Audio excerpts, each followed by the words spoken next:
I didn't slam the door. I didn't scream. I just vanished. One day my phone was buzzing with family demands, the next I was gone like smoke. What drove me to disappear? Maybe it started at 16 when I was bagging groceries to scrape together tuition.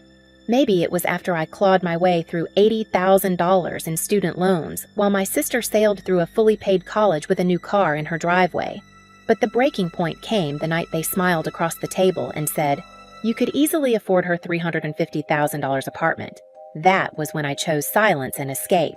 If you want to understand why I disappeared, you have to start earlier, long before the loans, before the apartment, before I learned to keep my face steady when my stomach twisted. Christmas age 14. Our little house in Las Vegas smelled like artificial pine and overcooked ham. I'd spent 2 months babysitting kids in the neighborhood, saving every crumpled bill in a shoebox under my bed. That year, I bought everyone gifts, small things, but chosen carefully. I remember wrapping the art supplies for my younger sister, Madison. She was 8, then loud and glowing with my parents orbiting her like she was the sun. I thought maybe, just maybe, this Christmas would be the one where they saw me too. Madison tore the paper open and squealed. My mom's eyes went wide. "Oh, Maddie, how thoughtful of your sister. You'll make such beautiful paintings." I held my breath, waiting for my turn. She handed me a keychain. Plastic cheap, probably grabbed from the dollar store on the way home. My mom pressed a hand to her chest. "Look how creative Madison is. She picked this out all by herself." They laughed, hugged her, kissed her forehead. And me, I sat there with that keychain cutting into my palm, my cheeks burning. That was the night I realized you can give everything and still get nothing. It wasn't the last time. By senior year, I was obsessed with one thing: escape. I buried myself in books, programming classes after school weekends, spent writing code while Madison floated through cheer practice and birthday parties. I dreamed of Stanford, of MIT. When the acceptance letter from Pacific Tech in San Diego arrived, I thought my life was about to begin. 40% tuition covered by scholarship. I needed $60,000 more. At dinner, I tried to tell them. The kitchen light flickered above the table, buzzing like a fly, and I swear even that sound was mocking me. "I got into Pacific Tech," I said. My hands were sweating, sliding on the edge of my plate. My dad looked up from his phone. "That's the expensive one, right?" "Yes, but I have a 40% scholarship. I just need help with the rest. Maybe parent loans." My mom dropped her fork, staring at me like I was delusional. "$60,000, Rachel, we don't have that kind of money. But this program, computer science, it could change everything. I can get a great job, pay it back. Please." "If you were really smart," my dad cut in, voice flat, "you would have earned a full scholarship. Clearly you're not as bright as you think you are." Across the table, Madison smirked, twirling spaghetti around her fork. I argued for weeks. Charts, statistics, projected salaries, success stories. None of it mattered. Every conversation ended the same way, them shaking their heads, me retreating to my room with my chest aching. And then there was Evelyn, my grandmother, my father's mother.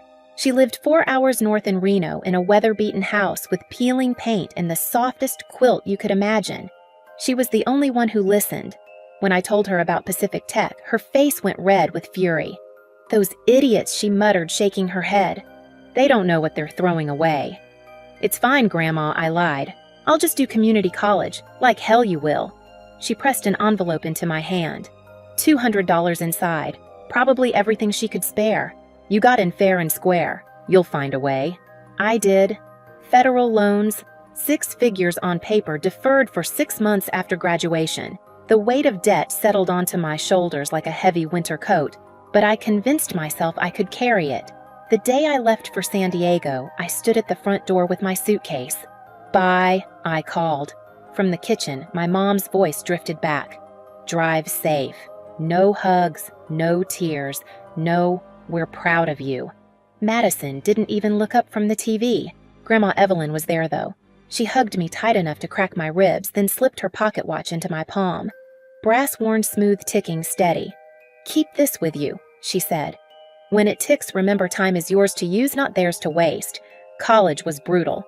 Classes, tutoring, campus job, endless nights coding until my fingers cramped. I clung to that watch, to Evelyn's Sunday calls and the $50 bills tucked inside her cards each month.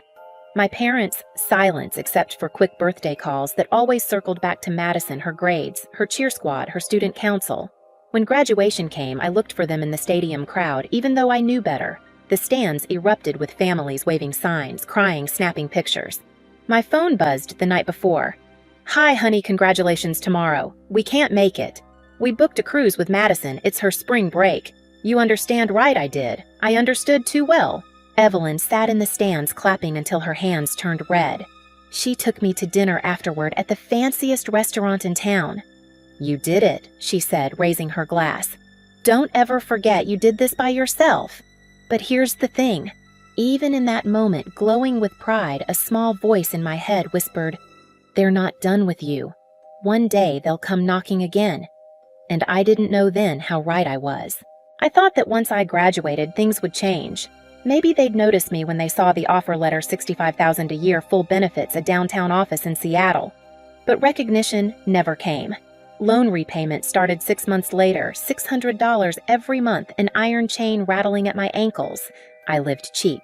A used car that wheezed, going uphill, secondhand furniture, ramen noodles, stacked in my cabinet like a shrine. Every extra dollar went to the loan company. Meanwhile, Grandma Evelyn's letters kept arriving. I'd find them in my mailbox once a month, handwritten, neat cursive, a crisp bill folded inside. $50, sometimes $100, sometimes just a card with a pressed flower taped to the page. I kept every one. What I didn't keep were my parents' calls because there weren't many, and when they did pick up the phone, it was always the same script. "Hi, Mom, happy birthday." "Oh, Rachel, thanks. How's work? It's going well. Just got promoted." "That's nice. Did I tell you Madison was elected homecoming queen?" 5 minutes later, the line would go dead, leaving me staring at the ceiling fan in my apartment, wondering why I bothered. It was around that time Evelyn called with news that sliced deeper than I expected. "Rachel, did you know your parents took out a second mortgage for Madison's tuition?" I froze the phone hot against my ear. "What full tuition at State University? Every penny covered. They said it was an investment in her future." My mouth went dry. These were the same parents who told me 60,000 was impossible, who mocked me for not earning a full scholarship. And now they'd saddled themselves with debt to fund my sister's education, no hesitation. That wasn't all. A year later, Evelyn's voice on the phone grew heavy again. They bought her a car, brand new Honda, straight off the lot. I leaned against my kitchen counter, loan statement spread open in front of me, and laughed bitterly. Of course they did. Over time, it became easier to numb myself. I told myself I was free of their grip. I had my own paycheck, my own apartment, my own watch ticking in my pocket whenever I needed reminding. They could spoil Madison into oblivion. It didn't matter. I had survived without them once. I could do it forever, or so I thought. It started with an invitation. "Rachel, we'd love to have you over for dinner this Saturday. Just the family to reconnect." The words hit me like a cold splash. My parents didn't do family dinners, not with me. Still, curiosity won. Their house hadn't changed. Same beige siding, same crooked mailbox, same hedges in need of trimming. I walked in carrying a bottle of wine, the good kind, hoping to mask my unease. Madison was at the kitchen table scrolling through her phone. She glanced up, her eyes skating over my jeans and Target sweater. One eyebrow lifted. "Hey," I said. "Hey," she replied, flatly thumb, already flicking back to her screen. Mom bustled at the stove, smiling too wide. Dad leaned against the counter, studying me like I was an exhibit. "So Rachel," he said, "how's the software business?" "It's good. Keeps me busy." "That field pays well, doesn't it?" I forced a smile. "I manage." Mom turned ladle in hand. "What kind of projects do you work on?" Any big clients, I gave them a vague rundown, careful not to sound like I was bragging. But the questions kept coming: salary, team size, benefits, housing costs. Each answer seemed to tighten some invisible net around me. At one point, Madison chimed in, voice syrupy sweet. "So you're still renting that little place downtown?" "Yeah, it works for me." She tilted her head, smirk tugging at her lips. "Isn't rent kind of expensive there? You could probably buy something with what you're paying." Mom and Dad exchanged a quick glance, too quick, but I caught it. I went home that night unsettled. Their sudden interest wasn't affection, it was calculation. A week later, they showed up unannounced at my apartment. "We just wanted to see where you live," Mom explained, stepping inside like she owned the place. Dad poked at the thermostat, asked about rent, utilities, parking. Madison trailed behind her eyes, flicking over my thrift store couch, my chipped dishes. "Cute place," she said, tone dripping with sarcasm. When they left, I sat on the couch for a long time, heart thudding. They were evaluating me, weighing me, for what I didn't know yet. The answer came from Evelyn. We were sitting at her kitchen table in Reno tea, steaming between us, when she leaned forward. "Rachel, I need to tell you something and you won't like it." My stomach dropped. "What is it, Margaret, my neighbor? You remember her she called yesterday. She overheard your parents talking on the back porch. They were saying you should buy Madison an apartment, a $350,000 condo. They said you could easily afford it now with no loans, no boyfriend to spend your money." The words slammed into me. My hands shook, rattling the teacup against the saucer. "They've been sizing me up," I whispered. "That's why the dinners, the questions, the visit here." Evelyn's eyes softened. "I'm sorry, sweetheart. I debated telling you, but you deserve to know." I leaned back, the pocket watch heavy in my jeans. The ticking filled my ears, drowning out every other sound. I remembered the keychain, the pasta dinner, the phone call before graduation. Years of being invisible until now, when they needed my bank account. "What are you going to do?" Evelyn asked quietly. I stared at the watch. "I don't know yet," I admitted, "but I won't give them what they want." That night, lying awake in my apartment, I imagined their faces across a bank table, papers spread out. Madison grinning at the thought of granite countertops and a rooftop gym. The picture made my pulse race. And somewhere in the dark, I thought maybe it's time to disappear. Sleep abandoned me after that conversation with Evelyn.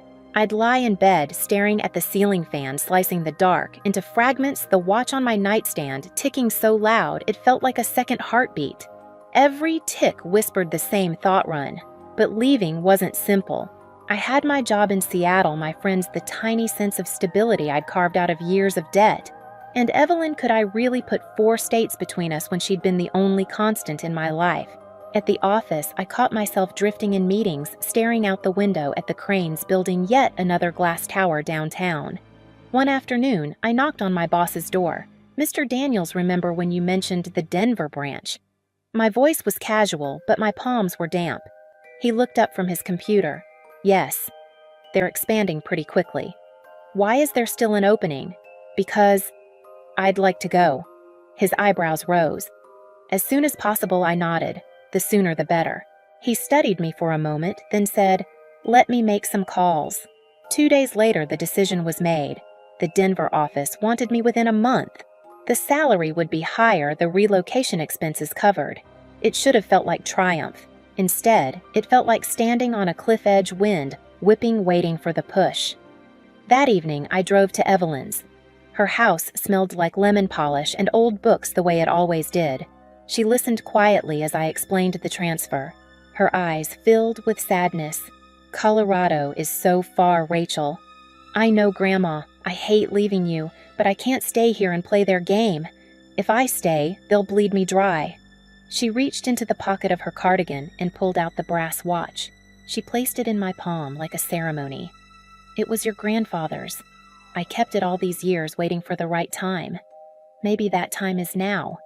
The watch ticked steady warm against my skin. "Use it as a reminder," she said. "Time is yours, not theirs." That night, I packed 1 box just to feel the momentum. My apartment filled with cardboard and the smell of packing tape. Every day, I wrapped a few more dishes, folded a few more clothes, all in secret. Meanwhile, my parents grew more insistent. "When are you coming for dinner again?" Mom's voice on the phone was honey thick. "Soon," I said. "Always soon." The truth was, I was waiting for the right moment. It came on a Thursday evening when I walked into their house and found Madison at the table, practically vibrating with excitement. A glossy brochure lay open in front of her, photos of a gleaming condo building with floor-to-ceiling windows and a rooftop deck. "Rachel, you have to see this place," she gushed. Granite countertops, 2 bedrooms, a balcony view of the Strip. "And the gym, it's amazing." Dad cleared his throat businesslike. "We think it's the perfect fit for her. Only issue is the mortgage. The bank requires a co-signer. Or, better yet, someone to handle payments." Mom leaned in, her smile too sharp. We thought since you're doing so well now, maybe you could help your sister. You know, family looking out for each other." I felt the watch heavy in my pocket, each tick grounding me. I swallowed a laugh. "You know what I said," slowly. "I don't mind helping Madison out." All three of them froze, then beamed like I'd handed them a winning lottery ticket. "Really?" Madison squealed, clapping her hands. "Oh my God, thank you, Rachel. When can we sign?" "There's an appointment next Friday at 10 in the morning," Mom said quickly. "The bank is expecting us." I nodded, hiding my racing pulse. "I'll be there." We finished dinner with Madison chattering about paint colors and furniture shopping, my parents murmuring thanks, their faces glowing with self-congratulation. I nodded along, pretending to share their excitement, but inside I was already gone. That night, back in my apartment, I taped the final box shut. The movers were scheduled for Monday. My flight to Denver was Tuesday morning. I'd already given notice to my landlord, arranged for my mail to be forwarded, even set up utilities in my temporary apartment in Colorado. I sat on the floor among the boxes, the watch ticking in my hand, and thought about all the years that had led me here. 16-year-old me bagging groceries, 22-year-old me signing my name on loan papers with sweaty hands, 26-year-old me staring at my empty graduation seat. Every version of me had carried weight. Now finally, I was setting it down. Still, I couldn't shake the tension. What if they found out before I left? What if Madison called the bank and realized I never showed? What if Evelyn slipped and told them my plan? The questions circled, clawing at me in the dark, but the watch kept ticking steady, unyielding, a rhythm older than fear. Friday loomed like a storm cloud. The appointment circled in red on their calendars, a secret circled in red in mine. One family expecting salvation, one daughter preparing disappearance. And that gap between their expectation and my decision, that was where the real break would come. Friday morning, 10 o'clock. Somewhere back in Las Vegas, my parents and Madison were sitting in a polished conference room at the bank. I imagined the glossy wood table, the stack of papers, the banker's polite smile as the wall clock ticked louder with each passing minute, and in Denver, I was sliding my badge at the front desk of a glass office building, my new coworkers buzzing around me with coffee cups and project folders. My phone vibrated in my pocket. Once, twice, then constantly. I let it buzz. By 10:30, the calls came in waves, Mom, then Dad, then Madison. I pictured them shifting in their chairs, whispering sharp questions. By 11:00, texts flooded in. "Where are you? The bank is waiting. You're making us look like fools." "Rachel, answer the phone now." I tucked the phone face down in my drawer and joined my new team for orientation. The room smelled of whiteboard markers and coffee. The view from the 22nd floor stretched across snow-dusted rooftops. For the first time in years, I felt taller than my fears. At 1 o'clock, I finally answered. "Rachel." My mother's voice was shrill, shaking with fury. "Where are you? We've been waiting for hours. Everyone's here, the banker, Madison, your father." "Oh, that!" I leaned back in my chair, staring out at the Colorado sky. I changed my mind. I'm not paying for Madison's apartment. The silence on the line was electric, then shattered by Dad's roar. "You selfish brat! Do you know how ridiculous you're making us look?" Madison's voice cut in, high-pitched and panicked. "Rachel, please, you don't understand. This place is perfect. I need it." "You don't need it," I said evenly. "You want it, and I don't owe it to you." Mom's voice trembled now, the edge softening into desperation. "Rachel, listen. You're doing so well. You don't have a husband, no kids, no loans. You could easily afford this. It's your duty as family." I laughed, an actual laugh, sharp enough to sting. "You needed my money. There's a difference." For a moment, no one spoke. Then my father snapped, "We'll come get you. Drag you here if we have to." "Good luck with that," I said. "I moved to Denver. By the time you figure out where I'll be long gone." Mom sputtered. "You can't just abandon your family, I repeated. "Where were you at my graduation on a cruise with Madison? Where were you when I begged for help with college, telling me I wasn't smart enough? You ignored me until I was useful to you.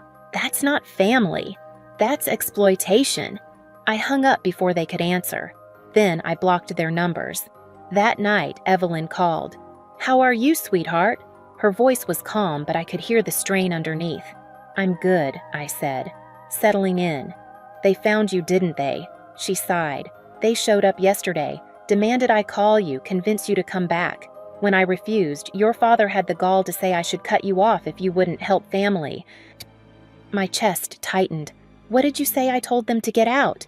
"Told them not to come back until they learned the meaning of apology." "Rachel, I've put up with their selfishness for decades. I'm done." Her words washed over me like warm water, soothing and fierce. She'd chosen me again. After we hung up, I sat on the floor of my Denver apartment, the cardboard boxes already half unpacked. Snowflakes tapped against the window. The watch ticked steady in my hand. That was the last time my parents stood in Evelyn's kitchen, and maybe the last time they stood in mine, even in memory. 6 months later, Denver winter pressed against my windows, the glass painted with frost. I stood in my kitchen steam, curling from a mug of cocoa, and listened to the quiet tick of Evelyn's pocket watch on the counter.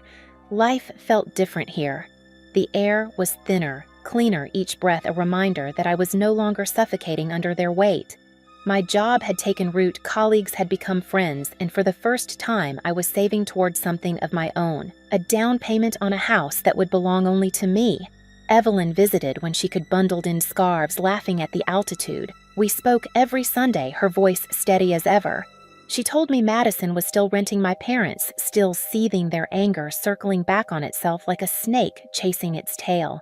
And every time Evelyn's tone held the same steel, "They chose this path, not you."